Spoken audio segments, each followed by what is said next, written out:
Good morning बच्चों। आज मैं फिर से आपके सामने हाजिर हूँ। बच्चों, लास्ट अवधि में हमने जय जय भारत माता इस पद्य के बारे में हमने जानकारी ली थी। आज हम दूसरा लेसन यानी गुलाब सिंह इस पाठ के ओर आगे बढ़ेंगे। बच्चों, मैंने लास्ट अवधि में आपको होमवर्क भी दिया था, आपने किया होगा, ऐसे मैं सोचकर आगे बढ़ती हूँ। यह पाठ गुलाब सिंह एक देशभक्ति के बारे में है। आगे पाठ की ओर बढ़ने से हम आप लेखिका परिचय लेंगे। इस पाठ की लेखिका है सुभद्रा कुमारी चौहान। सुभद्रा कुमारी चौहान का जन्म उत्तर प्रदेश प्रयाग में 1904 में हुआ। बाल्यकाल से ही साहित्य में इनकी विशेष रुचि थी। प्रथम काव्य रचना 15 वर्ष की आयु में ही की थी। राष्ट्रीय आंदोलन में आप भाग लेती रही। आप कई बार जेल गई थी। साहित्य और राजनीतिक जीवन में समान रूप से भाग लेकर जीवन के अंत तक देश सेवा करती रही। वो बहुत ही देश प्रेमी थी, इसीलिए वो क्या है, जेल जाकर आई है। अंत तक उसने देश सेवा करना नहीं छोड़ा। आपकी रचनाओं में यानी सुभद्रा कुमार चौहान की रचनाएं भारत देश प्रेम, भारतीय इतिहास तथा संस्कृति की छाप देख सकते हैं। झांसी की रानी इनकी प्रसिद्ध कविता है। कविताओं के संकलन त्रिधारा व मुकुल नाम से प्रकाशित हुए हैं। आपकी कहानियां सरल शैली, मधुरतम भावनाओं, आदर्श और यथार्थ के मर्मस्पर्शी संघर्षों पर आधारित है। आपकी कहानियों पर हिंदी रचना सम्मेलन की ओर से 2 बार शेक्सपियर पुरस्कार मिला था। आपकी कहानियों के संग्रहों के नाम है बिखरे मोती और उन्मादी।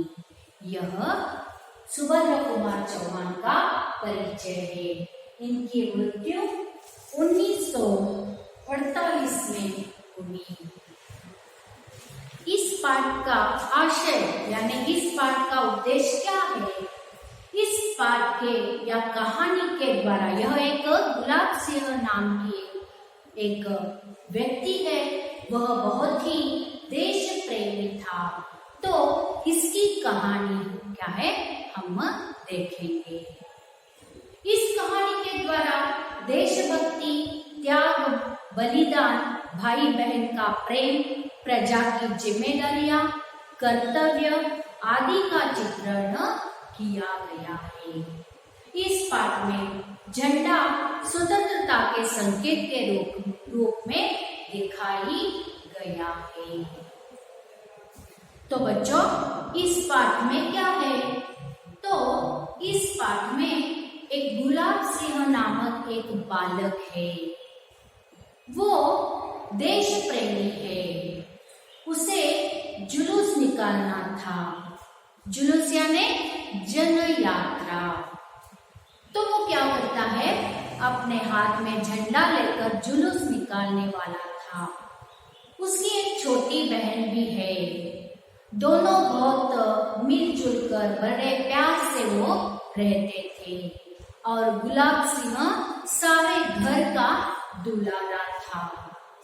एक दिन वो जुलूस निकालने के लिए जा रहा था, लेकिन बादशाह के सिपाही ने क्या किया, उसे रोक दिया।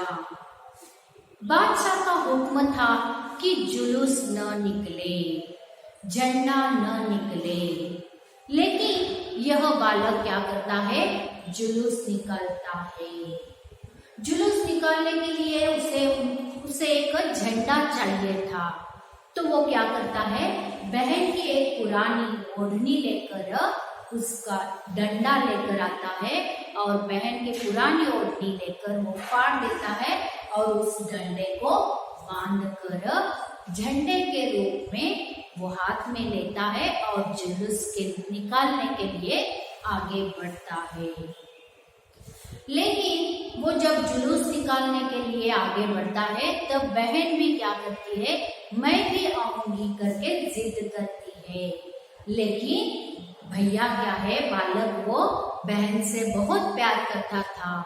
नहीं बेटी, नहीं रानी, तुम बहुत छोटी हो, मेरे साथ मत आओ, मैं जाकर आऊंगा। लेकिन वो नहीं सुनती। जुलूस निकालना है तो बहुत सारे लोग चाहिए, इसीलिए वो अपने बहन भाई से कहती है कि भाई तुम झंडा लेकर आगे बढ़ो, मैं सभी लोगों को इकट्ठा करते हुए तुम्हारे पीछे पीछे चलूंगी। इतना कहने पर वो क्या है, उसे मना कर देता है और अकेला झंडा लेकर जाने लगता है। उसी समय बादशाह के सिपाही उसे रोक देते हैं, लेकिन वो नहीं रुकता, आगे बढ़ता ही जाता है। वो जब नहीं रुकता तब सिपाही क्या करते हैं, बादशाह के सिपाही उसे गोली मार देते हैं। तभी वो लड़का जमीन पर गिर पड़ता है, लेकिन वो झंडा क्या है, जमीन को स्पर्श नहीं करता, क्योंकि अगर झंडा हमने जमीन को स्पर्श किया तो उसको आदर, उसको झंडे को हमें रिस्पेक्ट देना है, आदर करना है। इसीलिए वो झंडा क्या है, जमीन को नहीं लगाता। जब वो जा रहा था तब बहन उसे तिलक, रोली का तिलक लगाकर भेजती है। जब वो दूर तक जाने तक उसे क्या है, देखती रहती है। जब भी वो अपने भाई को गिरते हुए देखती है तो वो भैया भैया कहकर दौड़ते हुए आती है और क्या करती है, अपने भाई के हाथ से झंडा ले लेती है। तभी वो बालक यानी गुलाब सिंह कहता है कि बहन तुम आ गई, ये लो झंडा, और उसके हाथ में लेकर दे देता है। तब और उसका प्राण चले जाते हैं उस बालक के। लेकिन बहन वो खूब रोती है, लेकिन वो क्या करती है, जुलूस निकालने के लिए वो तैयार हो जाती है।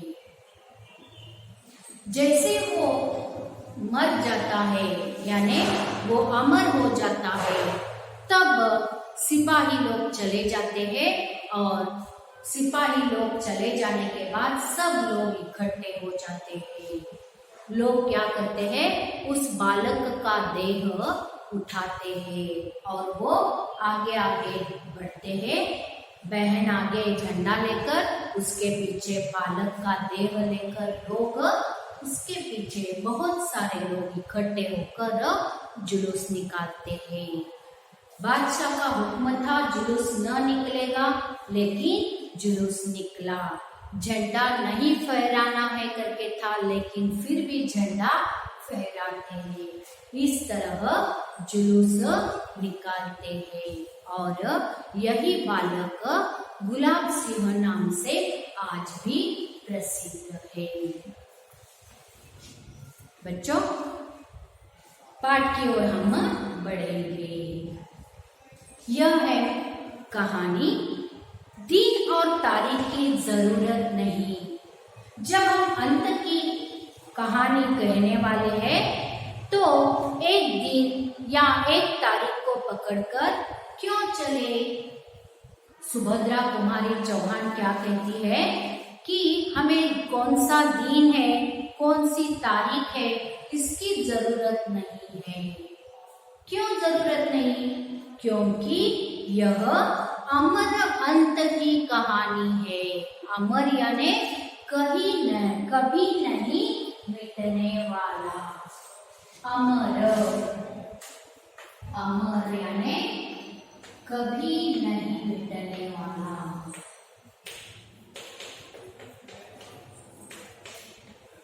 मिटने वाला यानी यह एक अंत, अमर अंत की कहानी है। तो इसके लिए दिन और तारीख की जरूरत नहीं, क्योंकि यह कहानी अमर है। उसके घर में पिता थे, माँ थी और एक गुड़िया सी बहन थी। गुलाब सिंह सारे घर का दुलारा था। गुलाब सिंह उसके घर में उनके माता पिता और छोटी सी गुड़िया जैसी बहन थी। और यह गुलाब सिंह सारे घर का लाडला था। दुलारा यानी लाडला था। एक दिन की बात है, वह बीमार पड़ा। गुलाब सिंह एक दिन बीमार पड़ जाता है। माँ ने उसका खाना बिल्कुल बंद कर दिया। जब गुलाब सिंह बीमार पड़ा तब माँ क्या करती है, उसका खाना बंद कर देती है। पर उसका बार बार कुछ खाने को मांगना छोटी बहन से न सहा गया। जब आप बीमार पड़ते हो तो माँ भी खाने के लिए खाना देना मना करती है, सिर्फ चावल और दाल देती है। लेकिन आप चाहे तो क्या चिप्स चाहिए या तला हुआ कुछ पकोड़े चाहिए, ऐसे कुछ बोले तो माँ नहीं देगी। इसीलिए गुलाब सिंह की माँ भी क्या है, उसका खाना बंद करती है। लेकिन वह बार बार खाने के लिए मांग रहा था। यह अपनी छोटी बहन, उसकी छोटी बहन जो है, उसे देखा नहीं जाता। यही भाई बहन का प्यार है। वो चुपके से क्या करती है, गुड़ और चना लेकर आती है और उसको खिला देती है। बहन क्या करती है, चुपके से जाकर गुड़ और चना लेकर आती है। गुड़ यानी जागरी, चना लेकर आती है और वो अपने भैया को खिलाती है। उसके बाद भैया का बुखार और बढ़ गया। वो चुपके से गुड़ और चना लेकर देती है भैया को खाने के लिए, और भैया क्या करता है, वो खाता है। तब उसका बुखार और बढ़ जाता है। पर वह तो खिला ही चुकी थी, क्या करना, वो बहन ने दिया था और भाई ने खा लिया था, इसलिए उसका बुखार और चढ़ गया था। अपने भाई के संतोष के लिए वह माँ बाप का गुस्सा भी सहने को तैयार थी।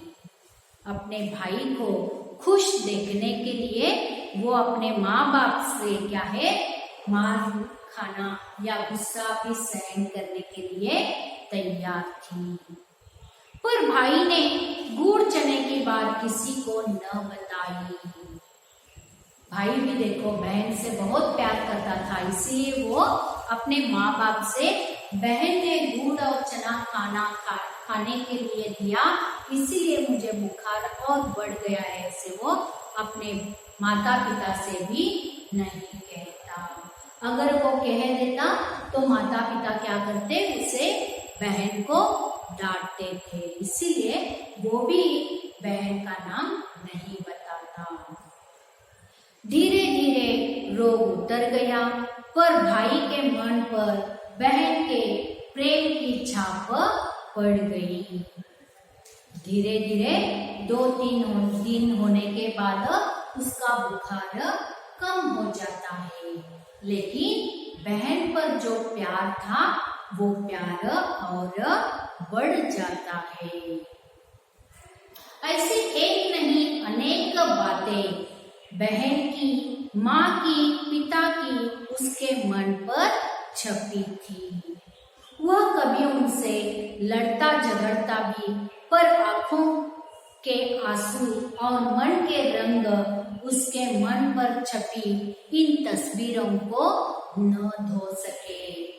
भाई बहन, माँ बाप गुस्सा करना, भाई बहन का झगड़ा, ये तो सबके घर में रहता ही है। फिर भी उनमें जो प्यार का जो अटूट नाता है, बंधन जो है, वो कभी नहीं टूटता। एक दिन ऐसी हवा बहे कि मुरझाए हुए दिलों में नई जान आ गई। अचानक क्या हो जाता है, एक दिन नई हवा बहने लगी, यानी ठंडी हवा आई। कैसी? यह हवा उमंगों की हवा थी। उमंग यानी खुशी की। बड़ा भारी जुलूस निकालना था, बड़ा भारी जुलूस। जुलूस यानी जन यात्रा, रैली। पर बादशाह का हुक्म था कि जुलूस न निकले। शहर में आतंक छा गया।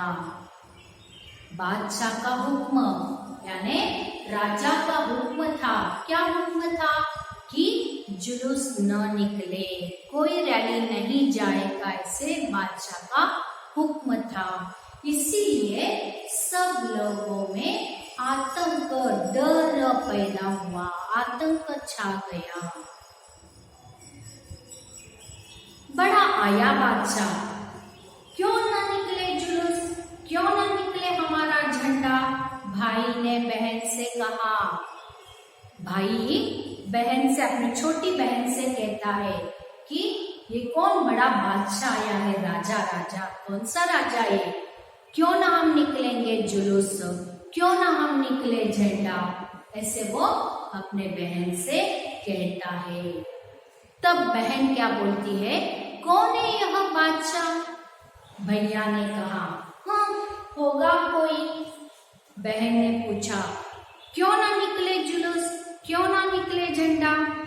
भाई कटु स्वर में बोला, हमारा देश बादशाह का गुलाम जो है। तो भाई क्या कहता है, हमारा देश जो है वो बादशाह का गुलाम है, उसके आदेशानुसार हम सब कुछ काम करते हैं, हम बादशाह के गुलाम हैं, इसीलिए उसने ऐसे कहा है। उत्तर था, तब तो जरूर निकले जुलूस, हम जरूर फहराएंगे अपना झंडा, देखते हैं कौन रोकता है हमें।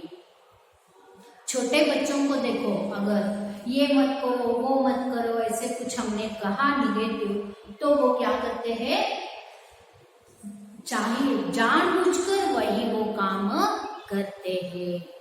अभी उनको जुलूस नहीं निकालना था, फिर भी दोनों क्या कहते हैं, भाई बहन, देखेंगे हम जुलूस निकालेंगे, कौन क्या करता है, हम जरूर फहराएंगे झंडा, ऐसे वो कहते हैं। तब दोनों मिलकर झंडे की तैयारी करने लगे। बहन ने अपनी पुरानी ओढ़नी फाड़कर झंडा बना लिया। लाल हरा रंग भी चढ़ गया। भाई ने उसे अपने खेलने के डंडे से बांध लिया और झंडा तैयार किया। तभी दोनों मिलकर क्या करते हैं, बहन की एक पुरानी ओढ़नी थी वो लेकर आते हैं और उसे फाड़ देते हैं, और भाई के पास एक डंडा था, उस डंडे को वो पुरानी ओढ़नी जो है वो बांध देते हैं, और इस तरह वो झंडा क्या है, तैयार करते हैं। बच्चों, आज के लिए इतना ही काफी है। नेक्स्ट पीरियड में हम आगे का पार्ट जो है वो हम कंटिन्यू करेंगे। बच्चों, आज जो कुछ मैंने शब्दार्थ दिए हैं और लेखिका परिचय जो दिया है वो एक बार पढ़िए और आपके नोटबुक में लिखिए। धन्यवाद बच्चों।